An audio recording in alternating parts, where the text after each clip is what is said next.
Hello, everyone, and welcome to a game called Wayfarer. Wayfarer looks like a kind of new game, and it's in its demo development stages right now, but apparently it has all these elements of like RPG and D&D and all this stuff. So I was really interested in figuring out what the heck is going on with this game. Let's load a new game and figure it out. Wayfarer is rated MA 17 for fantasy and medieval violence. Blood, gore, death, explicit language, sexually suggestive themes, drug and alcohol use. Player discretion is advised.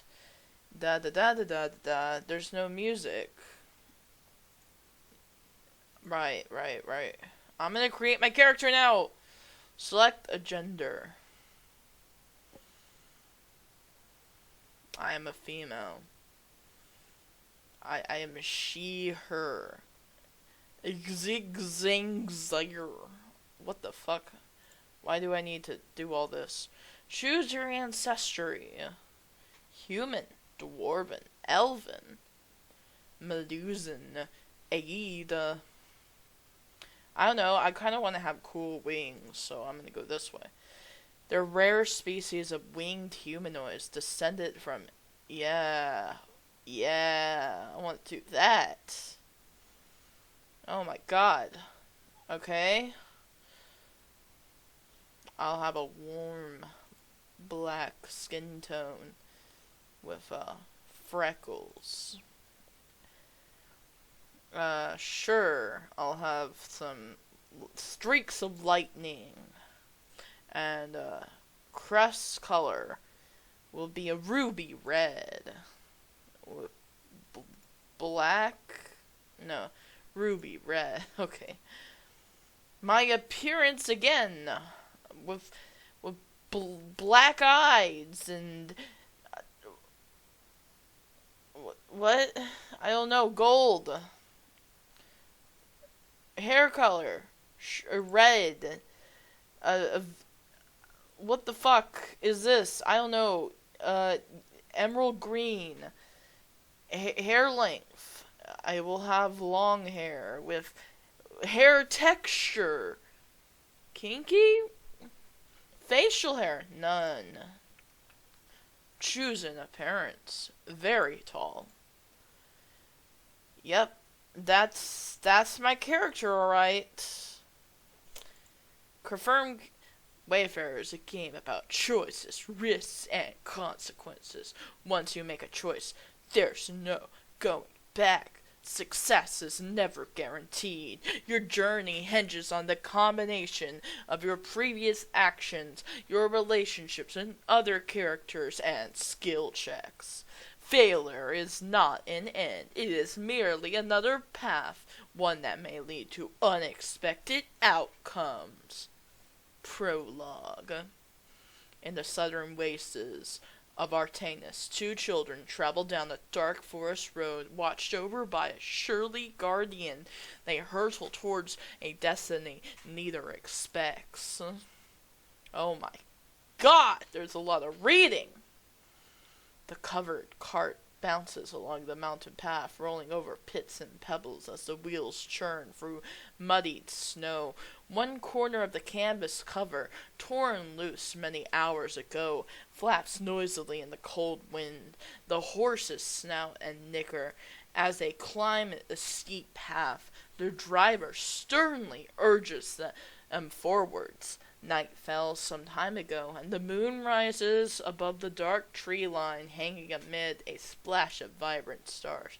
You sit in a corner, a fur-lined coat resting heavily around your shoulders. The cloak isn't yours. It belongs to the cranky dwarf at the head of the cart, and it doesn't fit you very well. A small dagger in a worn leather sheath is strapped to your belt, another gift from the dwarf, something he insists you take, just in case. The journey, he said, would be long, and you never knew what surprises waited for you on the road. The inside of the cart is lit by a single lantern strung from the center bow. It swings back and forth, illuminating the sacks of supplies and rations strapped down for the transit. and your traveling companion, a lanky boy, curled up on the far side of the cart. He snores softly, his head drowsily lolling on his shoulder, untroubled by the cart's jostling. Unable to sleep, you stare at the back of the cart, eyes drawn to the disappearing lights in the distance. The cart passed through the last town without thought of stopping, and as it vanishes into the night, so do all the chances of hot food and warm bed. Your stomach growls pitifully. You wonder whether you should say something to your grouchy escort, but you think better of it. He fully expects you to be asleep right now. He said some hours ago that your destination is close, and he will wake you when you arrive. Not your fault you can't sleep. It's cold, so cold you can see your breath rising in the light of the lantern. The cart is uncomfortable. You're in an unfamiliar place, surrounded by strangers, and the loose flap is far, far too loud. Oh my god. You ignore your stomach and try not to think about food crawling towards the back of the cart. Balancing precariously on the edge, you stick your hand out and reach, fingers clawing at the air for the flap. You catch it. The cart hits a bump. You fly forward, a muffled scream ripping from your throat as you're tossed towards the craggy road. Oh my god! A hand grabs you and yanks on your cloak, pulling you back in. You collapse sideways on the floor, breathing rapidly. Your cheek pressed against the rough wood. You rock back and forth, feeling every pit and rut on the road as your cart rolls on. Slowly getting your jagged breath under control, you look up and stare at the boy who saved you. He sits cross-legged with his back against a sack of supplies, his fur coat pulling around his gangly form. His face, usually pale, is flushed. The tip of the nose is red. Pointed ears stick out from under a long mop of unruly, sandy brown hair. His eyes are blue and earnest. He's around the same age as you, maybe a little older, maybe a little younger. It's hard to tell. You joined the cart a few days ago when you passed Tyridia, a big city, the last haven before the world turns into an endless sea of forests and mountains. You haven't said a word to him. I thought you were asleep. Don't touch me! Thanks, I guess. I thought you were asleep. He shrugs. Not really. Can't sleep. Me neither. You push yourself up and scoop backwards. So your back rests against the edge of the cart. You wrap your arms around your knees and hold tight. Your heart flutters in your chest. Leftover panic from your near miss refuses to let go. I'm Aaron Kellis. Aaron. The boy smiles. You're welcome. For what? For what? He just saved you from a cart. He points to the back of the cart. Saving your life, he says. If you fell out, you would have rolled all the way back to the troughs, and I don't think Senric would come back for you. Rendan Senric, the cranky dwarf driving the cart, when he met you, he said you were important, and he was taking you to a place called the Spire. You make a face. I think he would. Maybe. Aaron pauses and chews the inside of his cheek. Okay, you're right. He would. But falling out would have hurt like crazy. So, I still saved you. Hooray! What were you trying to do, by the way? You glare at him. You talk a lot. Has anyone told you that? You're grumpy, he shoots back. Has anyone told you that? You stare at each other in silence, but you can't hold out for long. A grin splits from ear to ear. You and the arson Aaron dissolves in the rest of the cart, pulls to an abrupt stop. Hey! Oh my god! This is long. A gruff voice calls out from the box seat. A moment later, a dwarf appears around the back of the cart. He's old. His shoulder-length brown hair, streaked with gray, is swept back into a tail, and his flickering lantern light, you can make out the jagged stars that run down on the left side of his face, turning his eye into an ugly lump of scar tissue. He looks little bit like a tree stump. Centric eyes, the pair of you, unsuccessfully trying to mask the fatigue and annoyance. We're several leagues from the spiral, and these mountains are dangerous, he barks. You don't know what lurks in there, or in the darkness. Quiet down, and go to bed. Yes, sir, Aaron says. Scrambling to sit up, he elbows you in the side, and you nod in agreement. Centric steps away, muttering under his breath. You hear his footsteps trudge alongside the cart until he hoists himself back in the box seat. His horse snickers, and the cart trundles on. How can two people laughing be louder than a fucking cart going down a fucking... I don't know. I don't know. I guess you were laughing very loudly. You stare at... If there were so many bad things, why would you stop the cart in the middle of the mountain instead of just shouting back, hey, stop it? Like, if it's so dangerous, why are you getting out? I'm sorry, I'm gonna keep going. You stare at your hands, twisting your fingers together. The past month has been a blur.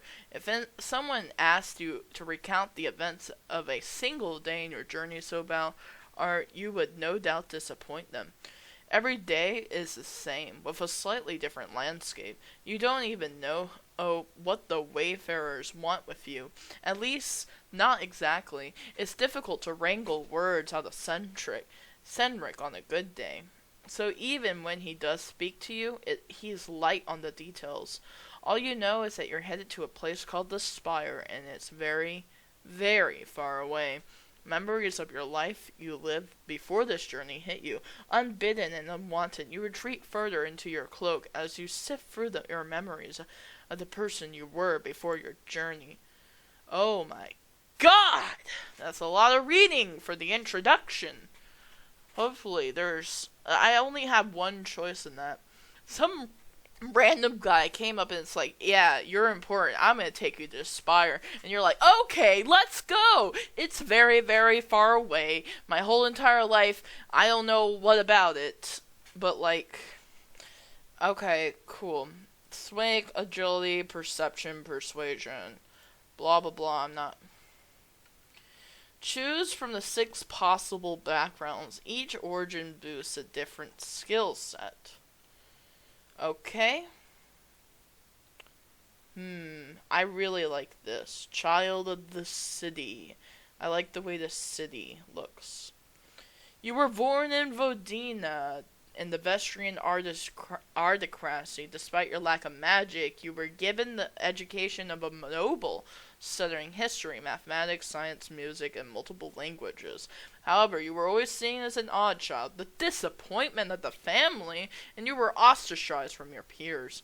When Cendric approached your family with the offer him to join in the Wayfarer order, you begged for your parents to allow you to go with him, hoping he would bring a much-needed change to your life.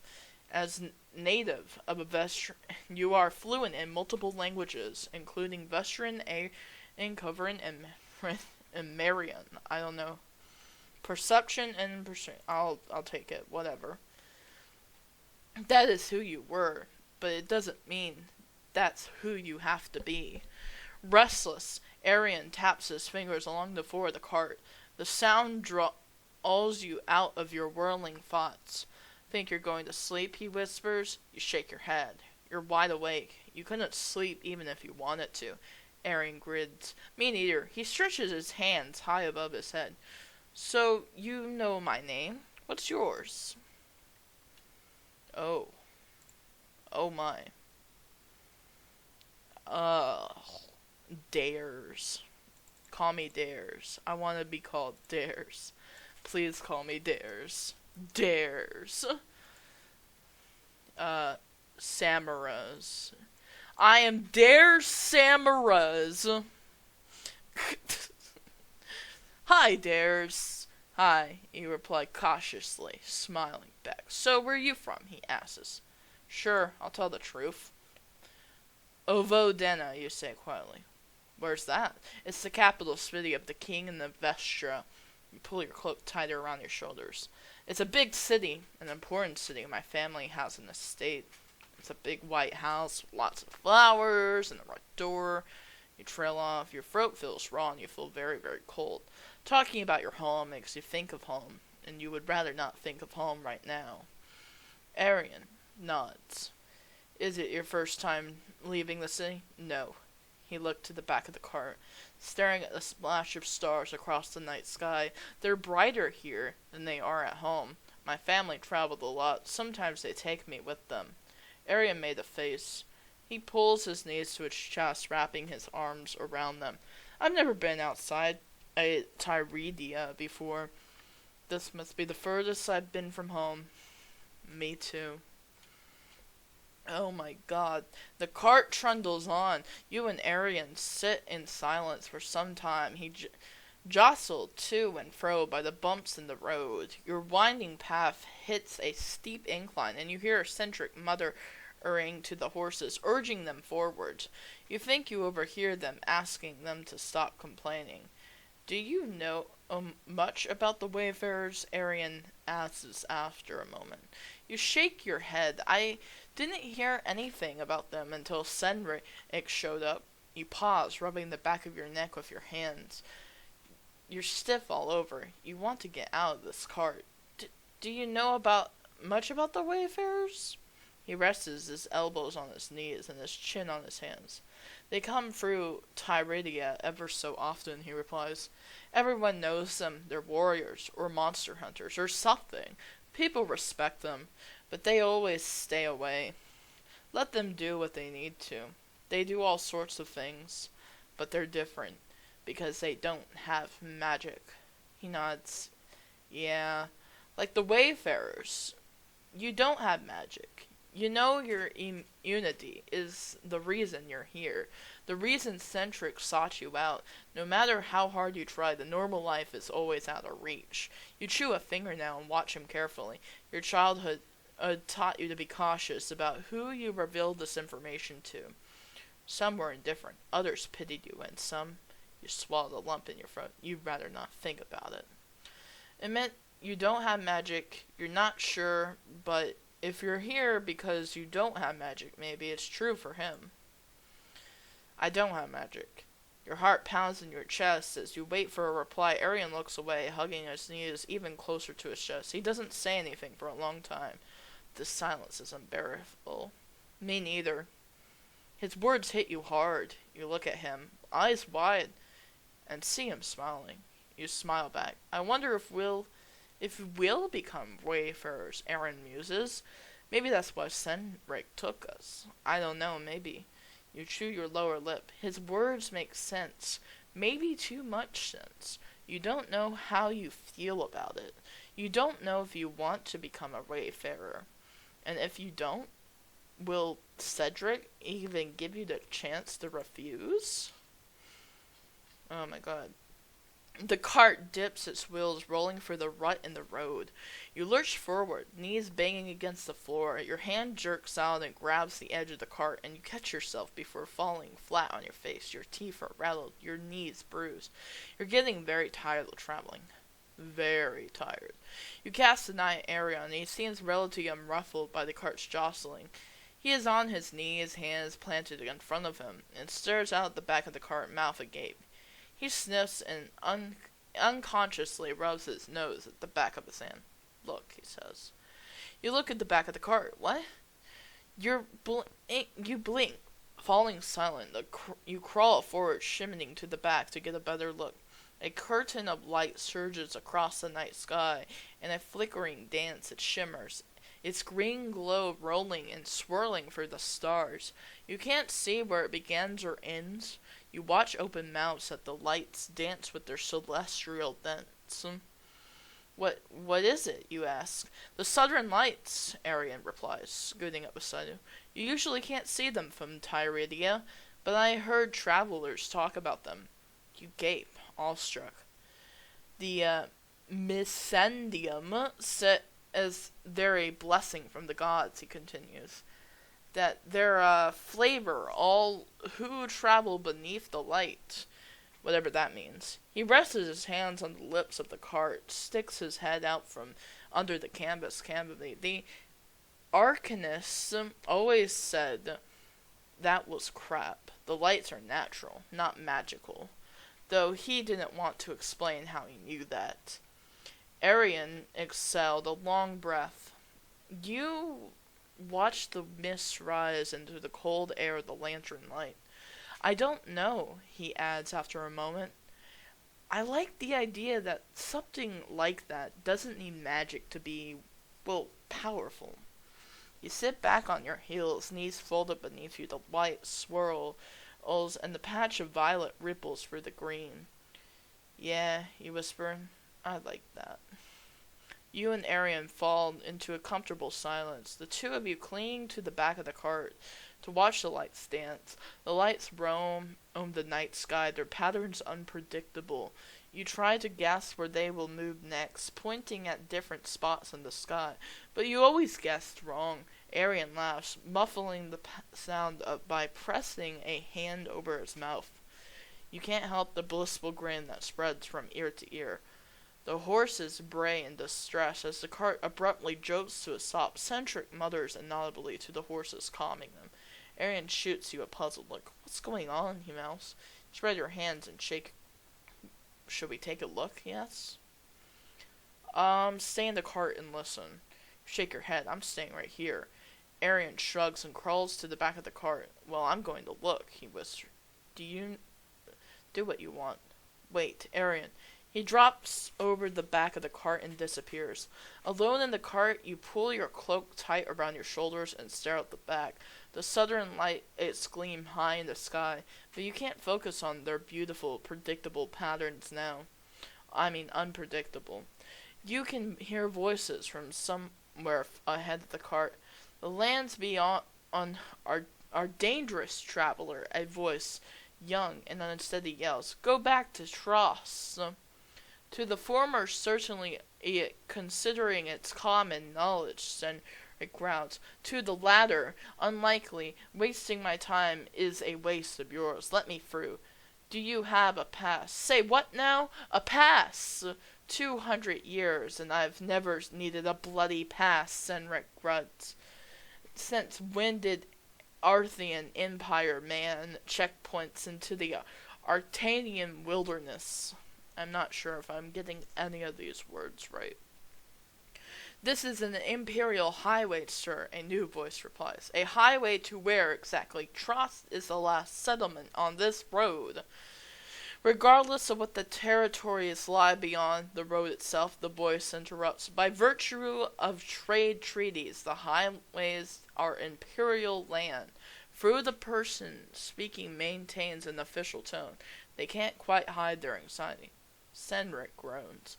I'm not here to argue semantics. You want a pass? Here's my pass. You hear a distant sound of a sword being unsheathed. Is Cendric threatening them? That seems out of character even for someone with a little patience as him. Marcella, the first voice says cautiously. Is he threatening us? Maybe it is in character for him. I don't know, Baran. The second hissed back. What do you think? Maybe we should let him through. Don't be an idiot. Enough, Cendric facts. Clearly some imperial fool ordered you here without education about the surrounding area, while the noisy side of me wanders. Or what the hell did you do to deserve such a forsaken post? I don't care enough to find out. You should know the Spire, the headquarters of the Wayfarer Order, lies in the mountains beyond. He sighs wearily. I am returning home, imperial blockade or not. This isn't a blockade, Marcella sputtered. This is an unearthly howl rips through the air. You shiver, hair raising on the back of your neck. You certainly do not want to be alone in this cart. You scramble to the back and heave yourself over the ledge, dropping into the road. Frozen mud crunches beneath your feet. You quietly move around to the side of the cart. Arian is in the dark, crouched near the driver's box. He glances at you as you crawl up next to him and puts a finger to his lips. You can see 3 people in front of you. Cendric is one. His sword is drawn, and the water blade shining bright in the lantern light. The 2 others are sentries, a man and a woman. young, barely adults, though they are cloaked in heavy winter gear. You could make out a flash of armor beneath the furs and the wools. An unfamiliar red insignia embroiders the patches placed on their right shoulders. You squint, trying to figure out what it is. A bird of some kind? The road ahead is barricaded. A dilapidated banner is erected just off the road, its dark flag flying loosely in the wind. Further away, tucked beneath two large snow drifts, is a short, squat lodge. It is well lit, with the flickering lanterns in the windows and lanterns hung from the bracket along the walls. Like most lights conjured by magic, the light is bright and cold, very different from the natural warmth of the fire in Centric's lab. Rows of icicles cling to the eaves, peeking out from under a foot of snow. The howl echoes through the valley a second time. What was that? Buran asked shakily. Oh my god. Arian nudges you and points to something in the distance beyond the blockade. You follow his gestures and narrow your eyes, trying in vain to peer through the darkness. You can hear something moving out there. It's not just the howl. You can make out pawns crunching through the snow, a hiss of breath, the swish of something long and thin against the snow. What is it, you mouth? His eyes widen. You can't see it? You grit your teeth. I can't see in the dark. Without warning, he pushes you face first into the snow and shoves you under the cart. You breathe, with your breath knocked from your lungs. You roll onto the side and watch Arian slide under after you. What?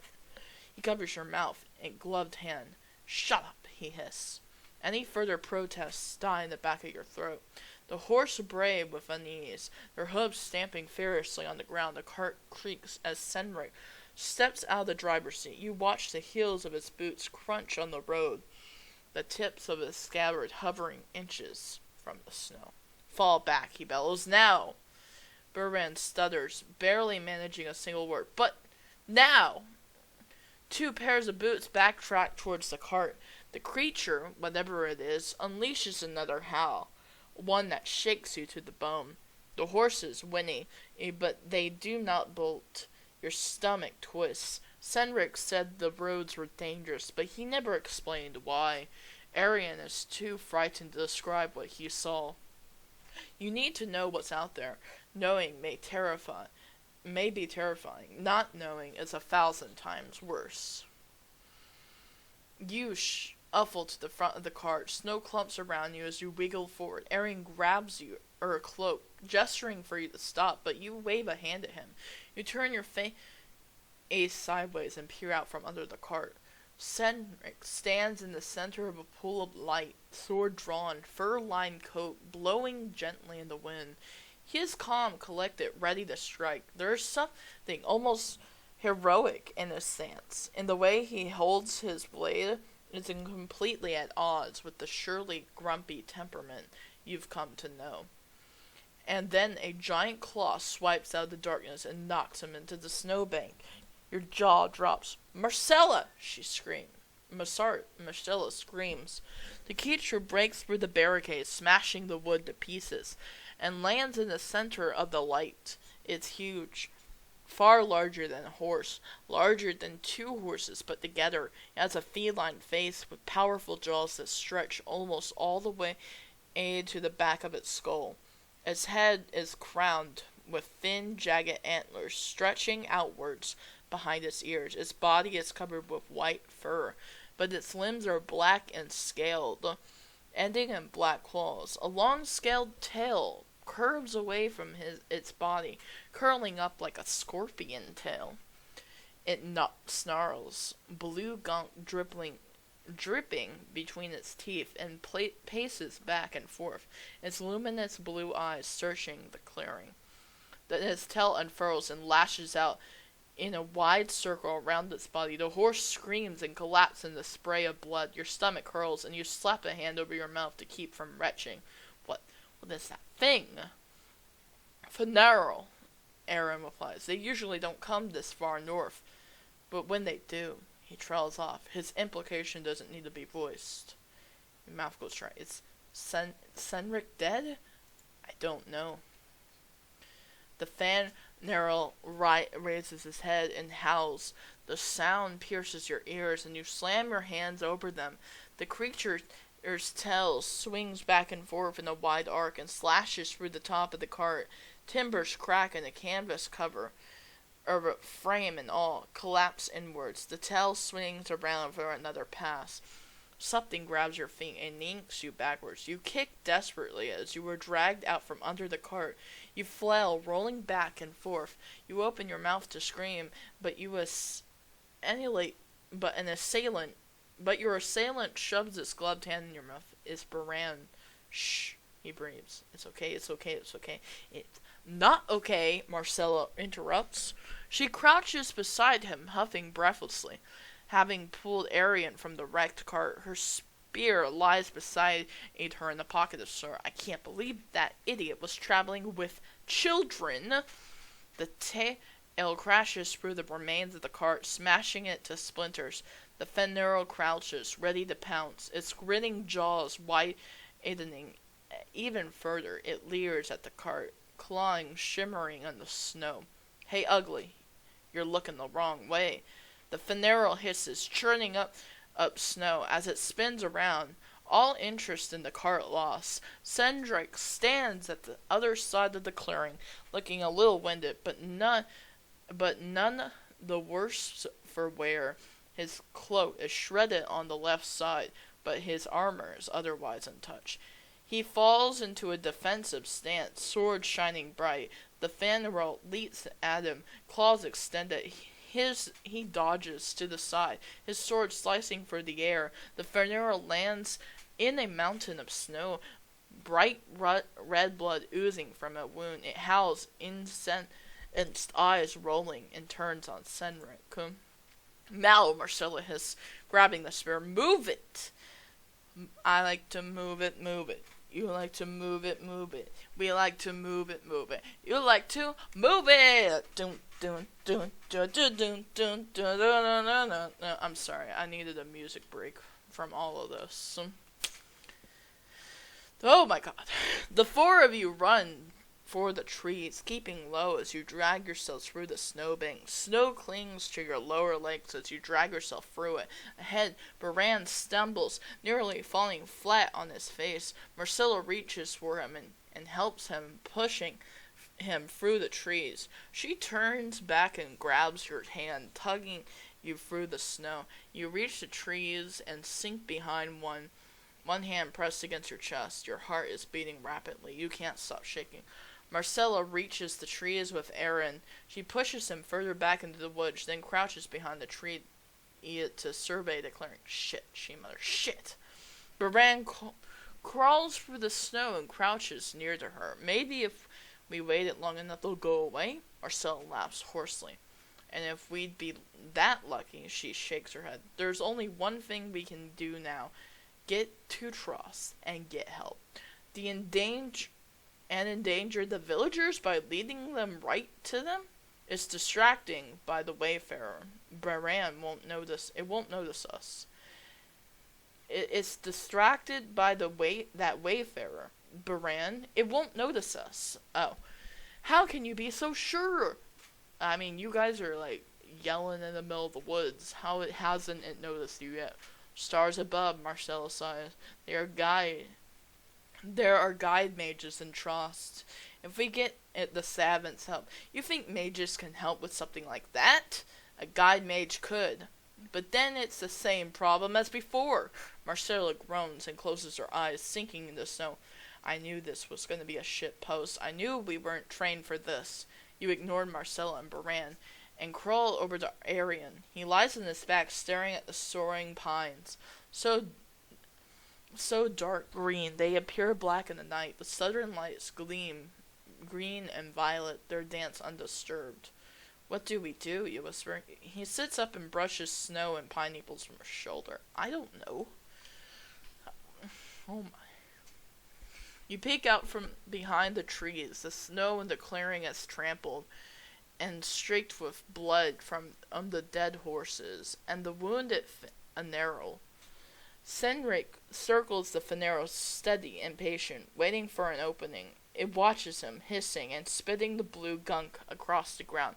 Cynric darts forwards to land a strike, but the tail lashes out around it in a protective, lethal circle. He retreats narrowly, avoiding the tail. We have to do something, you continue.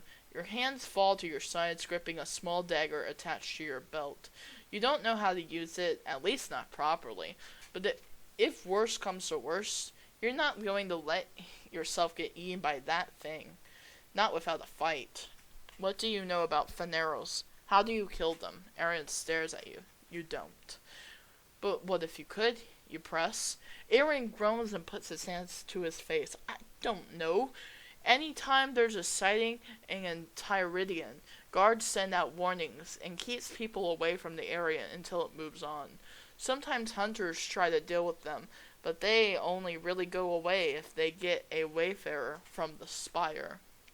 A Wayfarer like Cynric? Yeah. Arian lowers his hands. I guess Phanerols have some kind of, I don't know, magical venom? The blue stuff in its jaws. A Wayfarer wouldn't have to worry about that. But they're still fast, and their claws and tails are more of a problem than their magic. Arian's voice fades away. Meanwhile, Marcella and Barand are still arguing. You tuned them out. You've tuned them out. They're as clueless as you are. Maybe even more. Oh my god. Okay. You clutch the hilt of your dagger, and thoughts still spinning. An idea is forming in your mind. Well, several ideas if you're being honest. Help Cynric attack the monster. Use yourself to distract the monster. Use the environment to distract the monster. Convince Marcella and Baran to get help. I will use the environment, to distract it. Your heart hammers in your chest, fear creeps up in your spine, rooting you in place. If you don't go now, you won't go at all, and Cynric may die fighting the creature, and it will eat all of you. Shivering with cold, fear, and a weird rush of excitement, you pull yourself forward through the snow. Aaron grabs your wrist. What are you doing, Excellence? I have an idea, you hiss, pulling yourself free. Just stay back and let me do it, okay? Dares. It's better than doing nothing, you snap, and plunge forward. Undeterred, Marcella and Beren yell at you to come back to the trees, but you ignore them. They're too afraid to leave the protection of the trees. They can't do anything to stop you. The cold wind bites at your cheeks as you wade through the snow, keeping into the shadows as you circle around the clearing. You don't want the Phanerol to spot you. You dive behind the broken remains of the cart and listen as Cynric holds his ground, grunting with exertion as he tries to land a strike on the Phanerol. You peek out from behind the broken cart, judging the distance between you and the banner. If you could keep low and stick to the edge of the clearing, you may be able to make it unnoticed. Cynric darts forward. The Phanerol slides backwards over the trampled snow, and Cynric's sword comes up short, striking nothing but air. The Phanerol hisses and leers, blue gunk oozing over its teeth and dripping onto the bloodied snow. Its tail lashes around Cynric, and Cynric ducks, throwing himself to the side. You run over from the cart and head to the banner, keeping the edge of the clearing. Cynric and the Phanerol haven't noticed you yet. The trampled snow is much easier to move through as you skid to a stop by the banner. You look up. The flag is attached to a wooden pole that has seen better days. It is cracked and leaning heavily to one side. You put your hands against it and push. The wood groans, but nothing happens. You didn't exactly think this through. Back in the clearing, Cynric gruts and wheezes, turning back to the creature. The exertion is wearing him down. You push against the pole again. Nothing happens. The creature spits in Cynric's face. Blue gunk sprays his face and chest. Clinging to his cloak and armor, Cynric falls backwards, unable to see, desperately wiping at his eyes. The Phanerol lowers himself to the ground, preparing to pounce. A small figure barrels out of the dark and slams into the pole. Arian Come on, he yells. You put your hands on the pole. 1, 2, 3. You push together with all your might. The broken wood cracks, the pole tethers and tumbles forward, crashing towards the ground. It smashes into the Finero, catching the creature's tail the moment it leaps forward. The creature howls in pain, twisting right and left furiously, trying to throw the heavy wood pole off its tail. Eliam raises a fist in the sky. Yeah! Cynric appears beside you and ushers you you away from the clearing and towards the lodge. I don't know if that was a very smart or very stupid, he says. Are you alright? You nod. Arian does too. Good. Cynric pulls the lodge door open and ushers you through. He slams the door behind you and peers out the window, watching the Finero carefully.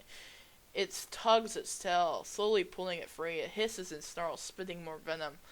Looks like you made it angry. You and Arian exchange looks. I know you wanted to help, Cynric adds, the shadow of a smile on his grizzled face, so thanks. His armor and cloak are battered from the fight.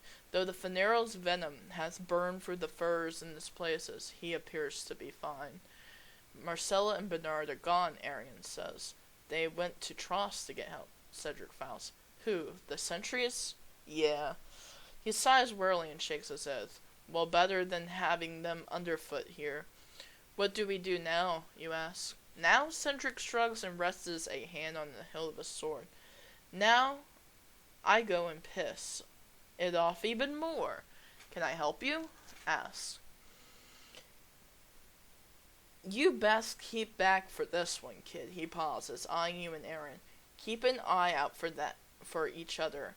I want you barricaded in here.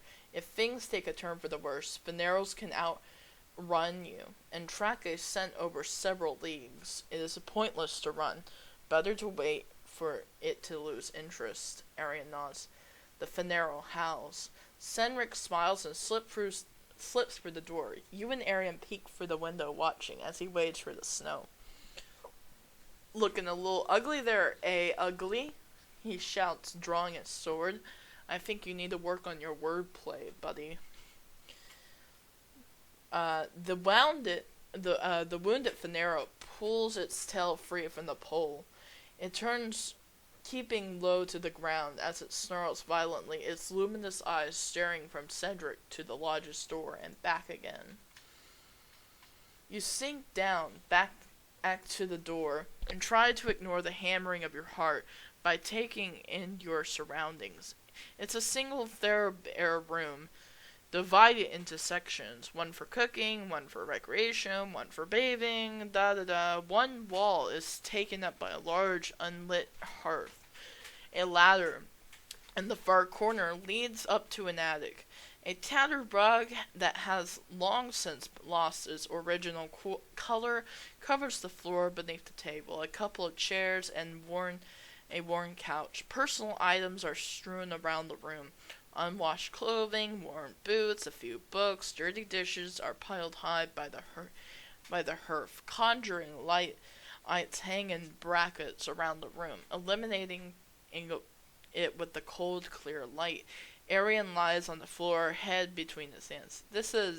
I don't know what this is, he mutters. There's a monster that wants to kill and maybe eat us, and now we're trapped in the house and the only thing between us. You nudge him gently on the floor. Hey, you said. And a giant venomous monster that wants to kill and maybe eat us is one Wayfarer? We'll be okay, you say. Arian falls silent and stares at you. We'll be okay, you repeat. You're not sure if it's for his benefit or yours. Cedric said to you, barricade yourself in here, but you're winded and sore from your fight. Maybe there's another way you could feel safe. Go to the attic, leave the lodge, follow Cedric, look around for an alternative. Okay, I'll go alternative. Screw this, you mutter, getting to your feet and pace the room, chewing your lower lip. As you take a second look, the floorboards creak under your feet. There has to be something here that can help you. There has to be. Marcella and Baran are sentries. They may have some more weapons than spears they used. If you can find their stash, then maybe you can find something to defend yourself, something better than your dagger. But where would they put something like that? In the kitchen, the hearth is a normal hearth. You crouch and stick your head in the chimney.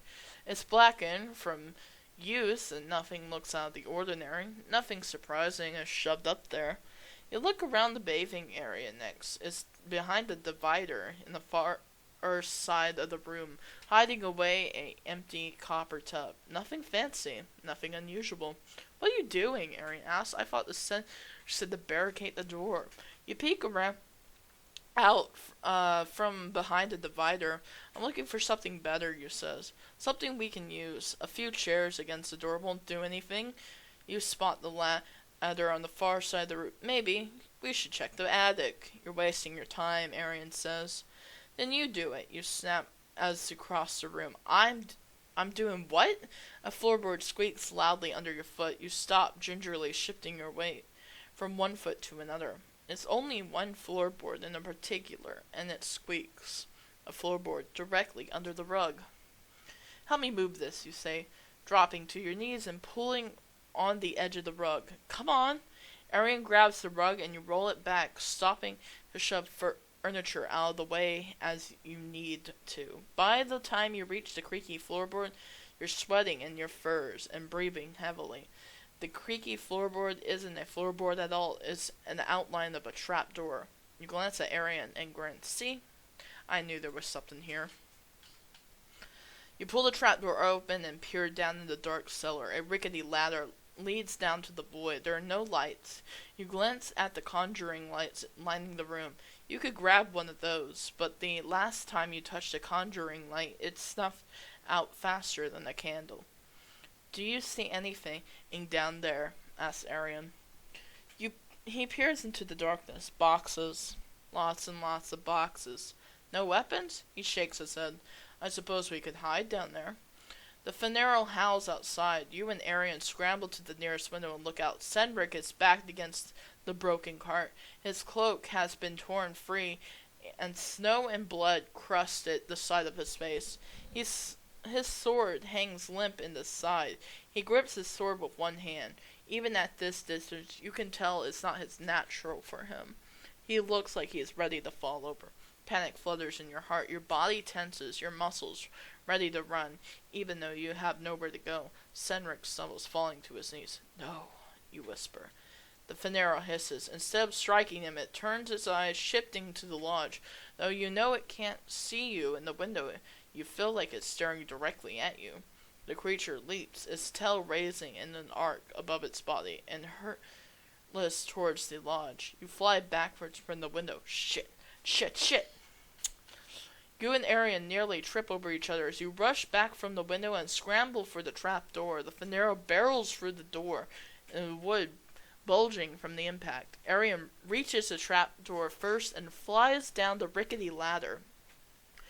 You sit down and swing your legs over the edge as you turn around to lower yourself on the top rung. A claw smashes through the window. Glass shatters, spewing across the room.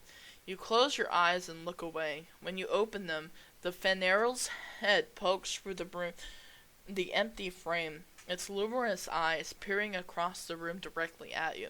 It snarls and hisses, hackles raised, despite its matted bloody fur and the numerous lashes on its sides. Despite one eye being reduced to a bloody socket, it seems relatively unfazed by the wounds. It wants to hunt you. The Fanero snaps and presses its head further into the room. It can only reach so far, its body blocked by the window frame. It hisses, swaying back and forth. It draws back, disappearing from the window. There's Arian. Come on!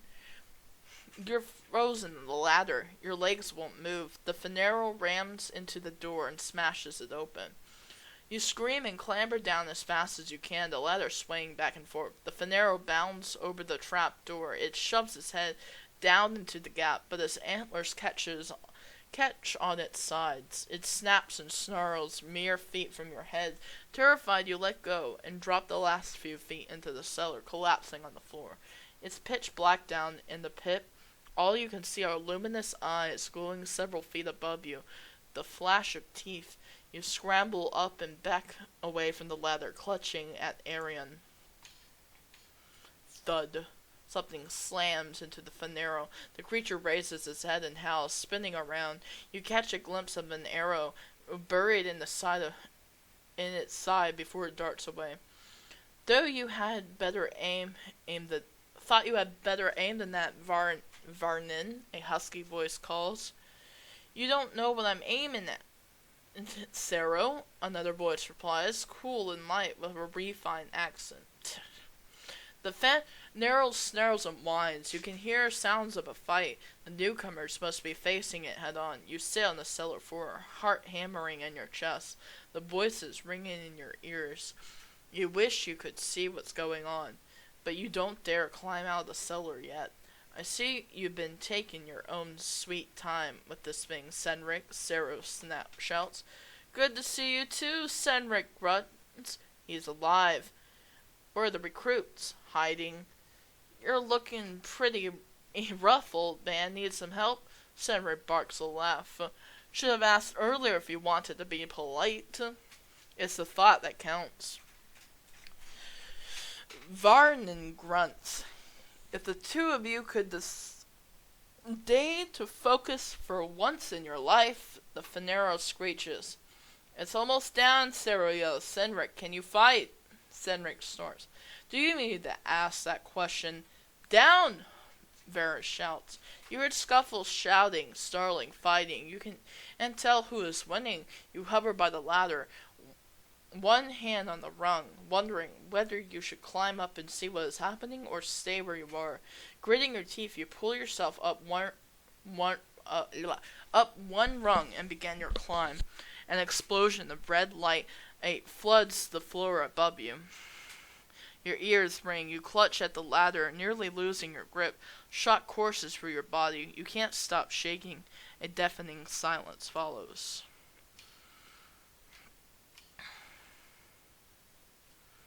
What happened? Arian breathes. I don't know. You hesitate, still clinging to the ladder. You can't hear the Fanero. Is it dead? It must be. Stilling yourself, you clamber up as quickly as you can and emerge into the lodge's floor. Arian follows, and together you peek through the broken window at the clearing beyond. The Fanero corpse lies curled in the middle of the sea of ash. Charred wood and melted snow, burned to the bone. Cendric and two others are several feet away. One is a figure cloaked in black, hood pulled over their face, gleaming twin daggers in their hands. The other is an elven woman. Her long red gold hair streams over her shoulders. A quiver rests in her hip. She holds a gleaming bow. They must be wayfarers. I suppose thanks are in order. The elven man sweeps into the clearing, flanked by half a dozen people. He is tall and dressed in intricately embroidered robes of white, red, and gray. No furs, no hat, no cloak. He doesn't look prepared for the winter weather, and yet he doesn't shy away from the cold. His blonde hair and beard are elegantly styled. There is an elevated confidence about him that makes Senric, Sero, and Varin seem like common thugs in comparison. Sabian Quineris at your service, he says. Savin of the Guild, Alumis of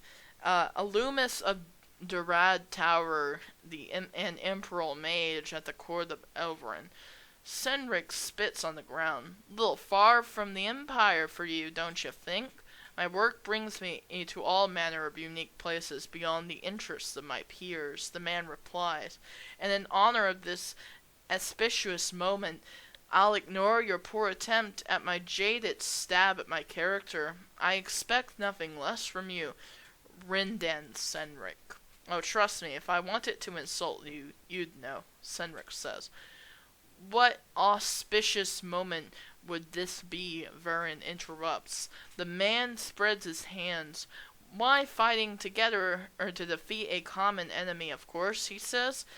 It's not every day that the Guild of Mages and the Wayfarer orders fight side by side. Sarah dissolves into a loud, raucous laughter. They lean forward, hands on their stomach, shaking with mirth. You glance at Arian, and the Fenarrow dead. You can come out of hiding and group with Cendric. Should we go, you ask? Aaron nods. Together you carefully cross the lodge, avoiding the worst of the shattered glass and wood. You slip through the door and trudge through the snow towards the clearing, listening to the adults' conversation as you crawl closer. You have an interesting definition of fighting side by side, Cendric says, considering the Fenarrow was on its last legs by the time you got here. Well, the Sabbath says, smiling, we all played our part. He kneels next to the Fenarrow's corpse, inspecting it with interest. I have searched long and far for a specimen as interesting as this. I presume you will take no offense if I relieve it. If I relieve you of it. Sarah stops laughing. Relieve you of? What the hell does that mean? He wants to take the corpse, Varen answers. Yeah, I get that, Varian. I want to know why. He's a researcher, she explains. Made quite the name for himself and searched in circles for his investigations into the true source of magic. Truly astute, Lady Varen, Quinarius replies. She holds up a hand. No titles are necessary. She says, I'm a Wayfarer master before I am anything else. A matter of pride, he asks, or do you simply wish to refute any Northern ties you still may hold? That is a personal hour you inquire after 7, she replies smoothly unfazed. And so it shall remain. What do you want with the Fenarrow? We only care that it is dead. It doesn't matter to me what happens after. He nods, rising to his feet and clasping his hands in front of him. Thank you, my lady. You sneeze. Quinarius looks across the clearing, his elven eyes undeterred by the darkness. He raises his chin. Visitors, he asks? Cendric glances at you and Aaron at the edge of the clearing. Apprentices, he says. Quinarius, its expression darkness. I was under the impression the order has ceased recruitment. The streets of Erenvor and Velantis, Vadin, and Nasactium, and even Tolkovero whispered there is no more need for wayfarers, that your order is dying and soon will be obsolete. Is this a final attempt to pass on your teachings? Those fortunate enough to be born without magic are always welcome within our walls, Sarah says coolly. Fortunate, the savant raises a pale eyebrow. To live beyond the natural boundaries of the world, separated from the blessing of the gods, I can only imagine it as a horrific case of misfortune. Cendric snorks. Sarah's mouth twitches. They look as though they are one comment away from laughing convulsively or stabbing Quirius with a dagger. Varen remains stone-faced. To you, perhaps, she replied, but for those who have never known magic, it is simply a state of being. And what if you could change that state of being, Quinarius continues. Give yourself the chance at a normal life, or have you lived too many decades with too much pride? Cendric grunts, seething beneath the snow, and blood caked on his face. You wonder how much longer the savant can talk before he punches him. Varen must sense the same thing. She discreetly steps between him and puts a calm but restraining hand on his shoulder. Hypotheticals are of no use to us, Vernon, she replies. Might-haves and could-haves are poor tools when the present moment is all that matters. And what do the children think? The savant says, gesturing elegantly in your direction. These poor souls you dragged into the southern abyss, perhaps against their will. That's not true. Quinarius stares at you, eyebrows raised, mildly surprised you have spoken. He drops his hand and smiles quickly, composing himself. Is it not? And how, may I ask, did the Wayfarers find you? And when presented the offer to join the Grand Order, did you feel you had a choice? His words feel like sharp pinpricks all over your body. Your gut twists. Your journey has been so long it feels years have passed since you left home. Somehow you know, even if the circumstances of your departure had been different, you would have ended up here nonetheless. Okay? Doesn't matter. You raise your chin.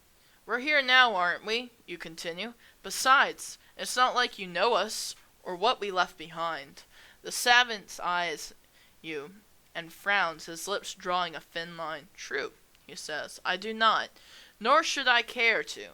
You are but another inconsequential being in the horde of insignificant people whose destinies will amount to nothing greater than to live and to die. Your blood boils at the insult. You're reminded of all the people who looked down on you for your lack of magic, who claimed a life without magic was no life at all. You grind your teeth and glare at the savant. As a gust of air snows around you, you barely recognize you're shivering from the cold. Beside you, Aaron clenches the jaw, biting back whatever insult had bubbling up. He kicks the snow, his boot chipping away at the mud beneath.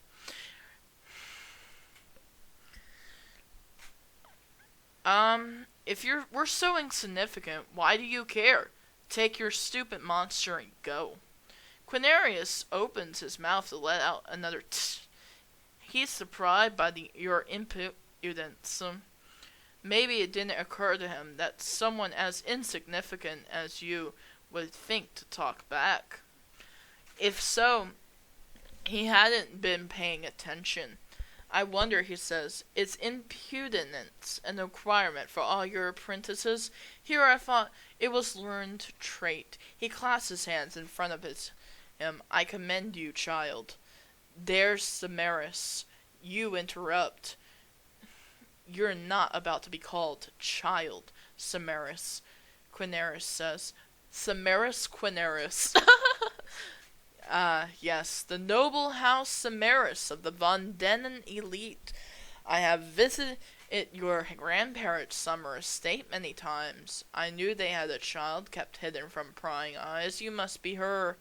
He smiles. I commend you for your bravery. Not many would dare to insult me so openly. It is refreshing. Oh, leave the kid alone, Quinaris, Cendric warns. His hand rests on the hilt of his sword. The gesture does not go unnoticed. Quinaris does not react, though. His silent retainers, all mages you assume, stir restlessly eyeing Cendric carefully. Varnin steps calmly in front of him.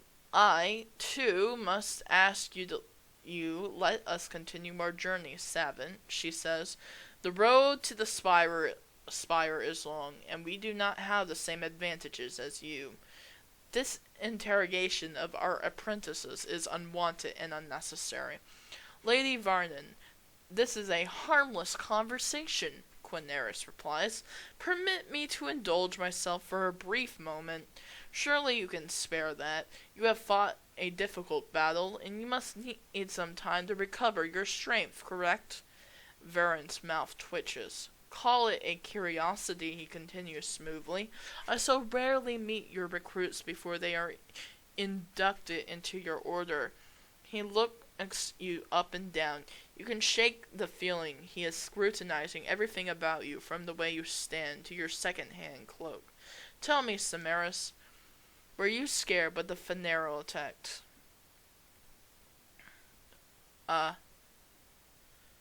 Doesn't matter. You raise your chin and fold your arms, girdling straight at Quinaris. If he doesn't want to play fair, then you won't hear. I see, Quinaris says. His expression is unreal. Then tell me, Samaris, did you enjoy fighting this creature? I only wanted to make sure we survived. Exhaustion tugs at your body, but you ignored it. The fight is a blur. You can barely remember your own actions. But you know that whatever you did, whatever action you took, you were trying to protect yourself and Aaron. Quinaris nods deeply. Then, I must know, Samaris, is a path that you would have chosen for yourself had you begin in the choice? Yes. You know, one way or another, you would have ended up here. It doesn't matter if your circumstances had been different. Quinaris frowns, a crease forming between his eyebrows. Clearly, this is not the answer he was hoping for. Very well, he says. Whether by your choice or not, you are to be a warrior. It is a dangerous path, one you should not tread lightly. What makes you think you can walk this path? You scowl. What kind of question is that? You feel Quinaris is trying to trap you in an answer he can use against you. You decide to answer as bluntly as possible. I'm strong. It doesn't matter, but it doesn't... I don't know, but it doesn't matter. I know I can. Oh, one random scum. Curious, Quinaris says. Curious indeed. I respect your frankness, Samaris, a trait too often overlooked. You glance at Arian. A scowl is as dark as yours. Shut up, he whispers. He can only hear him. That's enough, savant. Varen says coldly. You do not have the right to interrogate Samaris, nor is she obligated to answer. I thank you for your assistance in destroying the Phaneroo, but we must part ways. Without waiting for an answer, she sweeps across the clearing and puts an arm around your shoulder, ushering you and Arian down the path. We left our horses up ahead, she says, pointedly ignoring the savant and his people. Come. You leave the clearing, walking quickly to keep up with Varen's pace. She's taller than you expected. As you walk, you can't help but look over your shoulder. Cero and Centric are saying something heated to Quinaris. You wish you could overhear it. Don't look back, she says. It's better to leave that bastard be. It's dark further up the road. The wind howls through the trees, sweeping more flurries in your direction. The sky is dark with clouds. No more dancing southern lights. No more stars. No more snow is on its way. Varen pulls a torch from her belt and lights it. Flames flare, illuminating the path ahead. She glances at you and Arian. A light is always comforting in the dark, don't you think? She says. You nod silently. You're not sure what to say. Varian's pale, pointed face is flushed red in the light. Maybe from exertion or cold, her glossy gold hair is braided away from her forehead, showing pointed ears marked with small holes. Maybe she wears earrings, but she has removed them due to the cold. Her eyes are gold, keen and bright. You have a feeling that she is a kind of person who notices everything from a single glance, from the mud on the soles of your boots to the stray hair on the back of your cloak. A scar runs through her left eyebrow, and pulls at the corner of her eye. It looks like an old injury. It doesn't seem to bother her. A bright light flares around behind you, and a loud, deep sound reverberates through the wood. Heart in your mouth, you spin around. A hole has appeared in the clearing, a hole that hangs mid-hair, as if sliced out of reality itself. It is oval-shaped and tinged in impulsing gold light. Quinaris's people file through the Phaneroo's corpse levitating alongside. They disappear one by one into the void. Moments later, the gap collapses inward on itself and disappears. The wood are still. Ugh. Varen mutters, show off. What was that? Arian said. A portal, she explains. Advanced experimental and highly temperamental transportation magic. Sebian is one of the few mages who can accurately, consistently perform it. Very useful for his expeditions to remote locations. Never has to rely on carriages or ships or horses again. You don't like him very much, Arian observes. Varnan laughs. I suppose I do let it show, oh don't I? I'm normally a much better actor, but in this case, she shook her head. Sabian Quinaris sets my teeth on edge, and yet somehow, you're the only one capable of, how do you put it, settling things diplomatically. Sarah strolls up to Varnon, their hood pulled down around their shoulders, and their hands resting on the hilts of their daggers. Now that there is no fight or interrogation, you take a better look at them. They're the tallest of the three Wayfarer masters. They appear to be human. With a rich brown face and a square jaw, the silver-streaked locks are swept into a long tail. "You coming, old man?" they call over the shoulder. Centric trapezies into view. His surliness is growing by the minute. "Do I dare ask what you were doing away from the spire?" "Oh, forgive us for doing our jobs and taking on a hunt in your absence," Cero says. "The Finero had been terrorizing Trost and the surrounding area for weeks." "3 weeks?" Senric clicks his tongue. "For a monster on your doorstep, and you call me old? Looks like your age must be getting to you." Cero barks a laugh, lines creasing around the brown eyes. You look from them to the Senric to Varnon, and back again. You spend enough time in the urban areas populated with people of many ancestries that you know, that age is difficult to discern. Even though Cero looks older than Varnon and Senric, they are human and could very well be the youngest of the three. Not that it matters. They're all ancient to you anyways. Varnon clears his throat. "You are aware we have guests," she says icily. Cero and Senric exchange looks. Cero shrugs. "I don't mind," Aaron says unexpectedly. "This is the most I've heard Senric say the entire journey. It's nice, kind of." Cero dissolves into laughter, the kind of loud, contagious laugh that holds nothing back. Senric grumbles, but even he is smiling. Varnon grins. "I suppose introductions are in order," she says. "Though this is far from how I imagined it. We didn't expect Senric for another week." Senric shrugs. "Brissa Varn," she continues, smiling graciously. She carries herself with such a refined air. It's hard to believe someone like that had been coolly firing arrows into a rabid monster not only an hour ago. She must have been an aristocrat in another life, master of the order. You know, Senric, of course.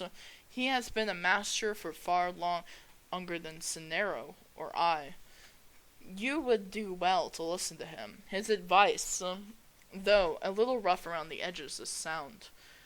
"Compliments, Varron." Senric snorts. "That's unlike you." "I do my best," he replies slightly. "Hey, Emilio Cero, she continues, gesturing towards them. "Though it seems implausible they are the Grand Master of the Order, Senric and I answer to them, and one day you will too." You swallow a lump in your throat, and stop in your tracks. Arian nearly walks into you. Varron slows her pace and steps off the path. "The horses are here," she says, handing a torch to Cero. "Just a moment." She disappears into the dark, guided by her elven eyesight. You shiver and rub your arms for warmth. Your toes feel numb. You wiggle them back and forth in your boots, hoping to warm them up. Snow is falling, large, thick flakes that dance on the wind. Impulsively, you stick out your tongue and turn around in a circle, trying to catch one on the tip of your tongue. Cero chuckles. Varnon returns, leading 2 brown horses. "Unfortunately, not all of us can ride," she says. "We'll have to walk. Take it slow. Perhaps take turns riding." "I'll walk," Cero interrupts. "I'm not about to force an injured man to walk all the way back to Spire." "Varnon, you take one, kid. Senric, take the other." You stop spinning and look at the 3 Wayfarers. I'll walk. "I'll walk with them," you say, pointing to Cero. "Are you sure you want to walk?" Vernon asks. "The horses." You shake your head and walk determinedly to Cero's side. "If she wants to walk, Vernon, then she'll walk," they say. Varnon sighs and sweeps over to Aaron, asking if he wants to ride with her. Cedric ignores both of them and awkwardly mounts his horse. His injured arm hanging limply at his side, he looks exhausted. His horse flicks its ear and nickers. Varun and Cedric take a...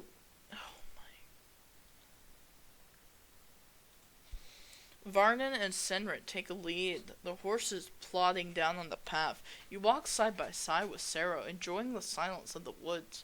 The road twists and turns as it slowly climbs upwards. Though you're exhausted, through your muscles are aching, though you want nothing more than lay down and not get up for weeks, you are enjoying the climb. At least you're not in a rattling cart that hits every bump of the road. How far away is Spire, you ask. A few miles, they reply. That is either very far away or not very far at all, depending on who you ask. Funny how perception of distance changes depending on the person. Cedric has been saying for weeks that the Spire is not that far away, you complain. See, they say, that's the perception talking. Cedric's traveled further and longer than most of us. That's what living for 2 centuries will do to you. Lots of time to walk from one side of the continent to the other. Everything's within walking distance in his mind. You're not sure if it's a joke or not. You don't understand much about Sarah. What's it like, you ask? The Spire. It's a citadel, they reply. A grand citadel. I don't think there's any other buildings in the world built like her. It looks like it's either about to bite you or eat you, but it's home. It's home for a lot of us. Even professional wanderers need a place to return to when the world's worn them out. Is that what you do? Wander? Sora barks a laugh. In a way, yes. But it's also much more than that. We're also adventurers. Our talents demand, and we go looking for trouble. Although sometimes trouble has a nasty way of finding you. You had a good brush with that earlier tonight. Are there other masters? Yes, they reply. Our ranks are shrinking, and there are many wayfarers out there. Most of us don't spend time at the Spire. We might come back once in a while, but when the world that needs us is out there. Cyril gestures grandly at the cluster of trees, not up on the frozen hill in the southern wasteland. Are there other apprentices? Some of them are finishing their training. You and Kellis will be the youngest yet. You drop to your knees and sit in the snow. You glance down at the path. Aaron is dozing on his horse. Sarah walks between Varden and Cedric, their horses quietly discussing something. You wait, kicking your foot and pushing a clump of snow back and forth. The Wayfarer reaches you. Varun trots by and looks down, smiling. Having fun, she asks. You shrug. Cedric rides by without comment. Sarah reaches you and offers a hand to pull you up. You take it. If you're too tired to walk, ride with Cedric, they say. I'm fine, you reply, stifling a yawn. Sarah chuckles. I believe you, they say. You know, they don't believe you. I had an interesting chat with Cedric while you were wandering off on your own, Sarah says. He said you came hurtling out of the woods and pushed a pole over to trap the Fanero. You nod. They chuckled. Imagine that. Is there something wrong with that? Sarah shakes his head. Not at all. I've enjoyed hearing about your resourcefulness. You're not what I expected. You pierce your lips. What else did Cedric say? Oh, something about you ignoring direct instructions and finding your own way by climbing down a secret trap door anyone could have missed and keeping yourself out of reach. You're not sure if this is a good thing or a bad thing. You stare blankly at Sarah. Sarah sighs. Listen, you've got talent, Samaris. What Cedric told me shows that you're resourceful and adaptable.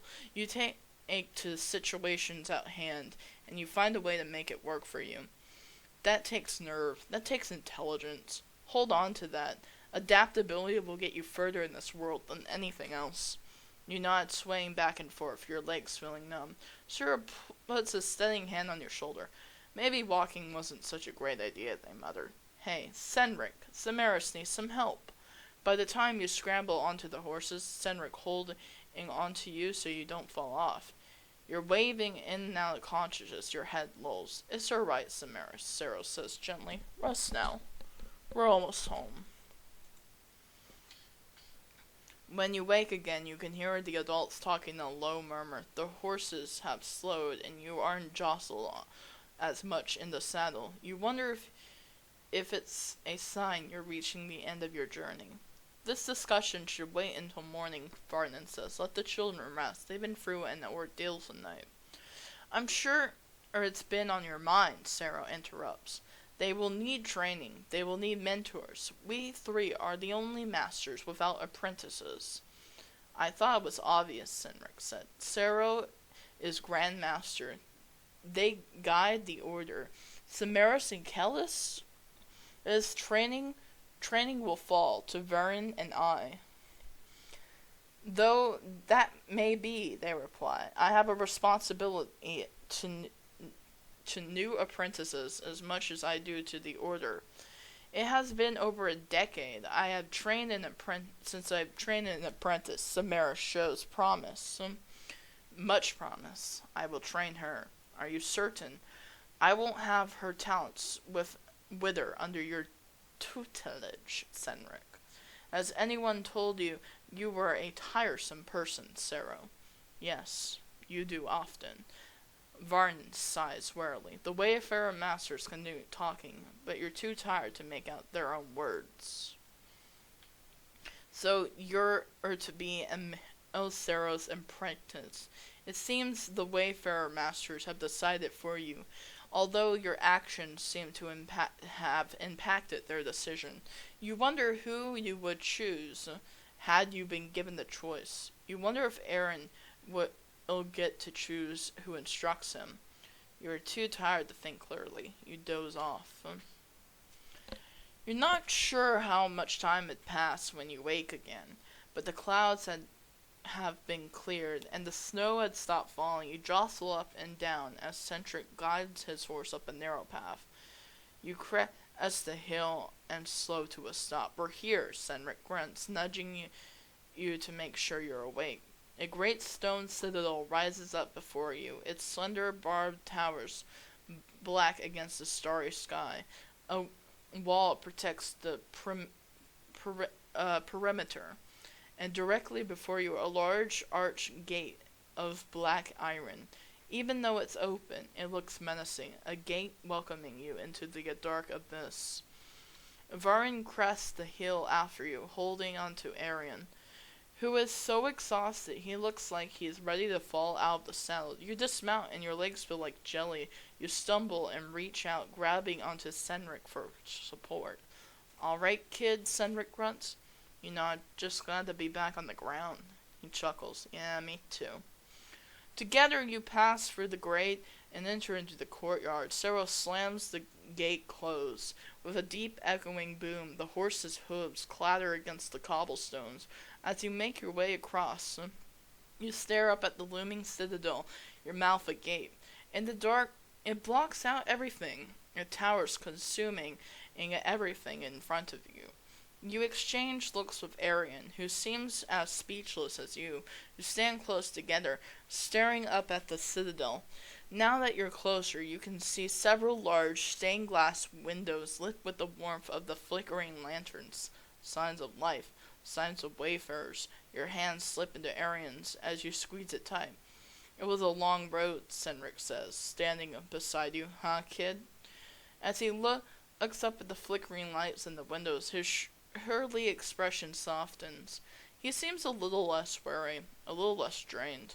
Welcome to the Spire. Oh my God! That is a long prologue. Your choices during the journey to the Spire left a lasting impression upon the Wayfarer Masters. Amali Sero chose you as their apprentice. Alright. Damn, okay. That's a lot. I complained earlier about like not being able to be given a choice whether to go on this journey or not, but I guess the backstory conveniently gave me the choice. I'm glad I got to do a bit of verbal jousting with that fucking mage guy. My throat feels like it's burning. uh, I'm not gonna go on. That was very long. That was very long for a prologue, and I feel like they were trying to be very descriptive with things, but some things could have definitely have been left out. Like, all I need is one description of somebody and I'm good. I don't need like 20 different descriptions of somebody, you know, about their hair and their eyes and their clothes and all that. Like, just give me one. I'm good. Or give me a picture. A picture would have been even better. It'd just be like, yo, she looked like this. Yo, they look like that. But like, that's something. That's something. Another thing is, I mean, I feel like there could have been more choices, especially in the beginning part. I get they were trying to set the scene a bit, but I feel like we could have caused more trouble than we originally were doing. Everything was kind of railroady. There wasn't really much I could do other than, like, jump into the story and onto the story that they're giving me. So, I mean, I get that they're trying to build this world up and make a good introduction to this. I mean, looking at the lights were cool, but it wasn't really necessary as well. I guess they were trying to set the scene for the monster attack. I don't know. It was all in my head. Everything in my head. I was trying to imagine everything in my head. It would be cool if, like, the stuff were, like, animated or visually like a visual novel or something, but it's a story. It is what it is. And there are elements of, like, attribute universalist. There are elements of, like, I don't know, like D&D elements, kind of, here. And I appreciate that, but I don't know. I